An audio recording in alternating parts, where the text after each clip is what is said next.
This is Brian Drummond here, the OG voice of Vegeta from Dragon Ball Z, and you're watching Anime Secrets. It's over 9,000!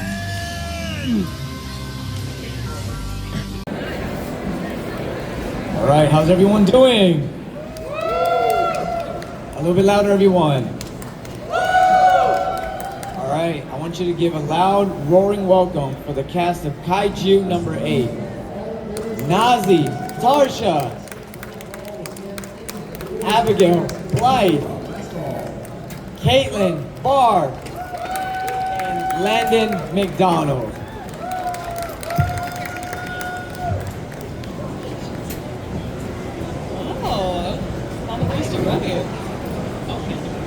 Hello. Oh wow. That's This hot. thing on? Oh, That's it's hot. on. Okay. Hey, Oh. spicy. Yes. Hey, how y'all doing? Good? Not everybody at once. Not everybody at once. Please, not everyone. How's day Hell 3 yeah, treating I you see so you over far? there. You guys Yeah, only rep eyes that. on the That's what I'm talking about. All It's right. like the way you're holding up that sign with all our names on it, it's like we're at a wrestling. Yeah. Yeah. Kaiju Smackdown. No, I'd win. So how are you guys enjoying Houston this weekend? Absolutely loving it. Everyone has been fantastic and awesome. How have you all been enjoying it? Yeah. All right, that's what I'm talking about. That's amazing. Good people, good food. Yes. And what about the con itself? How are you enjoying Awesome. Super awesome.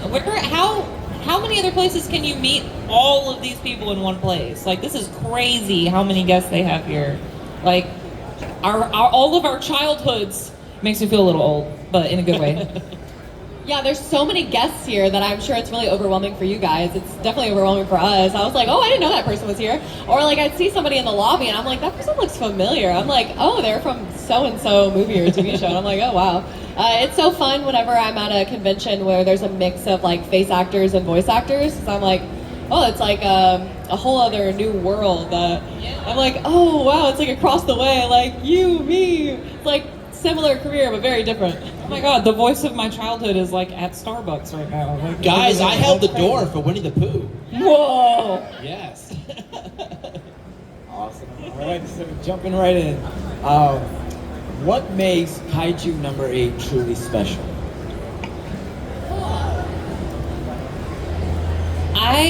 There's a lot of things. You can tell that a lot of love has been put into that show. A lot of budget has been put into that show. I mean, like, they have these, like, A-list musicians doing all the music. That's, like, a huge highlight to me. And also, like, the protagonists are, well, I guess with the exception of Kikoru, the protagonists are all, like, grown adults, which is pretty rare. Because Kikoru's what? She's 16, right? Her trauma ages her, it's okay. Yeah, I'm just saying, like, the average age of the cast is a little older, so it's a breath of fresh air for us Yeah. old people, for us olds. It's a nice reminder that it's never too late to follow your dreams. You know, Kafka's someone who at the very beginning of the series, he thinks his dreams have passed him by, and he's kind of, you know, he thinks that it's all kind of behind him, and then suddenly he gets a second chance in a very unusual way, but, you know, he gets to live out his dreams, and that's pretty cool. Round of applause, that's amazing. Yeah, no, I mean, it's just piggybacking off of them. The fact that it is an ensemble show where all the characters have a moment to shine, everyone gets a story that you can get involved in and fleshed out, and also the fact that so many of the characters are just relatable. You know, everyone feels human. It's not just like a bunch of gods walking around and, you know, a bunch of like 6-pack, 12-pack ab children taking over the world. It's like, you know, again, piggybacking off of them, you know, these are adults, these are folks with real world problems, tackling them as best they can, and sometimes failing, sometimes succeeding. And yeah, it's that human aspect to it that I think kind of, you know, makes it special. I absolutely love that. So, in terms of popularity, right?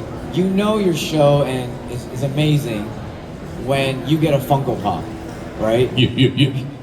So, when you saw the, you know, the Funkos, the toys, the merchandise, all of that being released, Was it at that point that you realized, like, man, Kaiju number 8 is actually a lot bigger than you thought it was gonna be?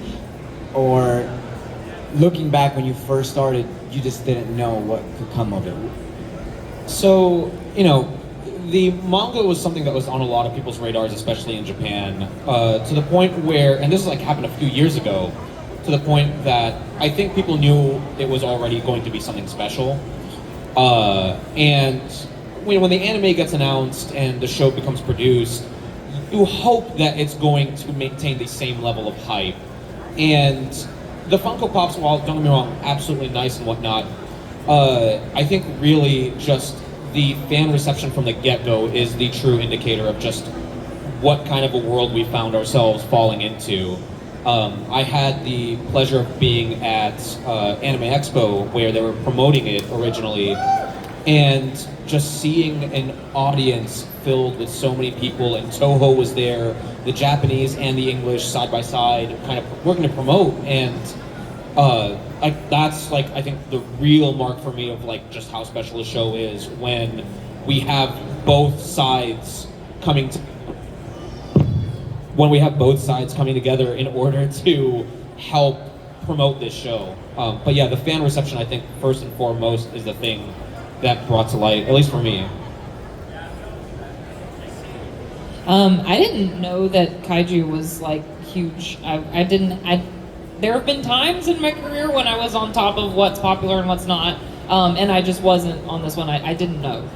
So when the audition came through, I auditioned for it the same as I auditioned for any other anime.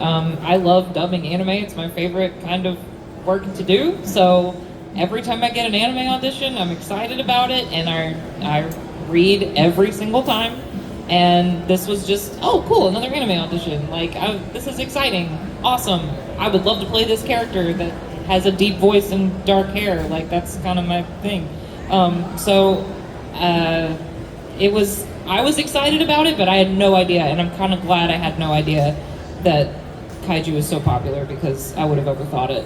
I would definitely have overthought it. So. I actually got to read the manga. I think I started about 2 years before the show actually started. Before the casting call went out, and I immediately looked at Hoshina, and I was like, okay, if there's ever a way, by hook or by crook, I really want to read for this character, because I really, really dug him right off the bat. And so I had my eye on him from the beginning. And I will say, what part of what makes the show special also is, like Nazeeh mentioned, we are lockstep with our Japanese counterparts every step of the way, and that's really unusual, frankly. We release at the same time. We're both involved in the promotion of the show. It's kind of a very unusual arrangement, but one that I really enjoy, and I hope that more shows emulate that in the future. Yes. The success, I think, speaks for itself. And something else, the show from the very beginning, I don't know, it's so cinematic. I'm a big movie guy, and it's so darn cinematic. I mean, it's got pretty much a James Bond, theme song. It's opening, for both seasons. It's very Bond-like. And I will say, I think we've also mastered the art of the cliffhanger. In that first season, every time Nobody Got You the Way I Do starts playing. See you next week. All right, yeah. So it's kind of a throwback in some ways to the water cooler shows of old, where we don't drop everything at once. We keep you guys in suspense week after week. For the anime only folks anyway. The manga folks, you guys know what's coming, and you guys know that the best and the beast is yet to come. Yes. Woo! That's my dad pun. Thank you. Hell yeah. I'm definitely the newest actor on the cast, voice actor as long as I've been in anime. I was only working for Crunchyroll about a year and a half when I auditioned for Kaiju, and I was keeping myself very humble. I was like, oh, there's no way I'm gonna get cast for this, because it was obviously a really big show. And I was like, I'll do my best, but I just got off work. I was really tired. It was like 10 o'clock at night, and I was like, that wasn't my best work, but I'll just send it in. That's okay. I'm not gonna get it anyway. Basically, and there's this running joke in the voice actor community. It's like the auditions that you throw away. or not like throw away, but like the ones that you don't think about that much, or you like automatically like forget about them. Those are the ones that you usually book. It's like The ones stuff you that labor over and sweat over for like hours and hours, those won't work. When that you're you thought you second-guessing did every word, so yeah. good on. You're like, Yeah. wow, I really nailed that audition. There's no way you're booking that. But yeah, I was so surprised when I booked it. I was like, wow, did they email the right person? I really was thinking that. I was like, oh my gosh, me? Are you sure? And then I think when I saw like it in like Times Square and stuff like that, I was like, oh my gosh, like I didn't even know like they do that for the really big shows. Like I was like, I'm in that show. Wait, that's my character. And I was like, whoa, that's so crazy. I got to like text it to my mom, and she doesn't really know anything about anime. And she really tries to say the anime names, but she butchers them in her country accent. But she's like, I'm so proud of you, and all that kind of stuff. So I think that was really cool. That's how I knew it was like so big. Because it's how it's promoted. This show is like almost like no other. It was the promotion immediately off the bat was just insane. How much they were advertising it. I do love that countdown clock. Yes, I love that countdown clock on the Crunchyroll app. It's so good. But yeah. That's amazing. Everyone, give it up for the cast of Kaiju No. That was amazing. I love these random intervals for applause. This is great. We should do this all the time. Okay, so, and yay for moms. I love that, by the way. So, fan engagement, right? That's actually very important. That's like make or break, right? So, you know, we just talked about how you guys saw Jim Cummings at Starbucks, I think, right? So that's like our childhood right there. So like now you are someone's childhood, right? So you're literally... Stop phrasing it like that. Oh, man. What are you talking about? I feel like I just drank from the wrong rail. Oh, no. There's nothing nostalgic about us yet. Stop But it will be. No. One foot a little over a year old. Yeah. No. When you have individuals come to your booth, you know, share stories with you of how this show means a lot to them, and you know they're growing up with it, because that's the truth. What does that mean to you to know like fans are actually appreciating what you're doing, they appreciate you, and they're growing alongside it as well? It's one of the most humbling and privileged experiences to be able to have, truly. It's, you know, you can have a career as an actor, like a lifelong career as an actor, and never be put on a pedestal in which people actually come up to you and reaffirm that your work actually means something. We have so many friends and peers that they want to be in this sort of position, and will never ever see it potentially, you know? And you know, it's one of those things where when we seek this sort of like craft, we do it because we have a passion for it. And because of the passion, like that's kind of what drives us and motivates us in order to pursue the career. This is one of the most unexpected and biggest bonuses that we could have, because it reaffirms that we're not just performing in a bubble. We're not only pleasing our director and like immediate audiences that may like watch, or our family. It's like, oh no, like the work actually means something, and it means something to so many people. And we wouldn't be here if it wasn't for you all. This is, at the end of the day, I mean, that is just the truth. And I have nothing but the most sincere thanks to give to you all, because you have allowed me to have experiences that I never would have imagined in my life. So yeah, no, thank you. Yeah, you should be round giving of applause for yourself. That's what I was gonna say. Yeah, absolutely. Brain cell. Mom said it's my turn to use the brain cell today. It's bouncing around between all of us like the DVD screensaver. Or the Fates and Hercules having to share the eyeball. Yeah. We share the one brain cell. That's literally us. You said everything I was going to say, including that last part. So, ditto. Thank you so much. Yeah. Applaud yourselves again. Absolutely. For me this time. No, I'm just kidding. We can never take it for granted for even a second, because yeah, this is an insanely privileged position to be in. To be able to tell these stories, to be able to inhabit these characters, I mean, it's a great responsibility. And it's really cool to see how it goes out, you know, because so much of what we do is just kind of shouting into the void and wondering, oh, does this stuff actually have an impact? And then we come to these cons and we realize, oh yeah, no, it goes out and it helps people, in some ways. Even if it just, escapism helps them at the end of a long day, or really, enriches them, on like a primordial level. It's like I said, you can't take it for granted, not even for a second. So, the one thing that we talked about was the music of the show is amazing. Like James Bond-esque, right? It really is. So, for you guys looking into it for a second, the writing is great, the music's amazing, the character developments are pretty awesome. Overall, everything's great. But for you, as collectively or individually, what do you love so much about the show, either everything I just mentioned or about your specific characters individually? We talk about this all the time. We talk about it at just about every event we go to, either on a panel or we say it to each other. I'm so grateful that everyone in this cast is somebody that I want to hang out with. Like, it sounds silly, but when you're in a big popular show, you hope that your castmates are people that feel like real friends, family to you, and I'm just really grateful for this whole cast and our director Sean, and everybody puts so much passion into this show, and we get to travel together, and it's the greatest gift in the world. And these guys are what I love about it. So when I first saw that cast list, I was like, thank God. Yes! We're gonna have so much No fun. stinkers. No stinkers in this cast. No whammies. Yeah. I will say I really love the way that the Kaiju number 8 explores its not only the protagonist, but also all of the characters in the cast, all of the side characters. Every character has so much color of its own. Like, they even have their own color schemes, really. It's so colorful, and how each character is explored through their own journey. Like, everyone has their own moment to shine. Everybody has their own screen time. It's not just like a one-person show. And that is so refreshing comparatively to a lot of shonen, where it does really just focus on the one character's journey, which is nice sometimes, but it really feels like a collaborative effort from everyone in the cast and all of the characters to make the show what it is.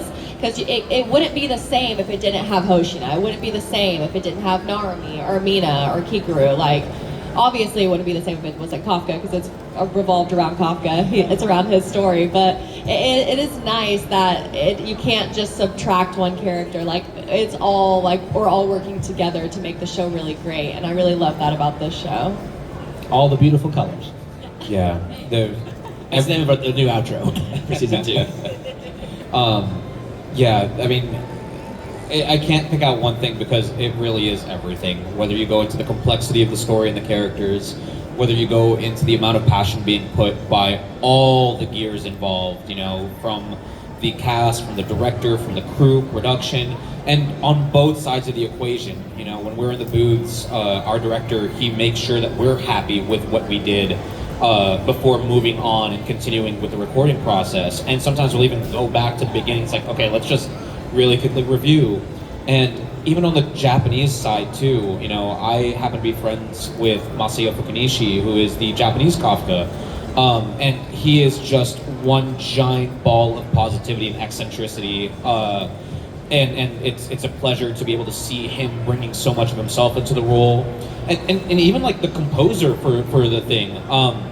I remember he messaged me before season 2 started. This is a couple months ago. He messaged me a video of them working on the soundtrack, because I made friends with them a while ago. So it's just a bunch of Japanese folks sitting there doing the music and whatnot. He's like, yo, we're working on this right now, and I'm like, yo, that is so cool. So everybody just in everything is passionate about it, and yeah, there isn't a single aspect about the show that I hate at all, or that I could pick out as my favorite. You could definitely feel it's absolute family over here, so that's amazing. Absolutely. Okay, so now we have time for a few questions. If you have a question, you can line up right over here.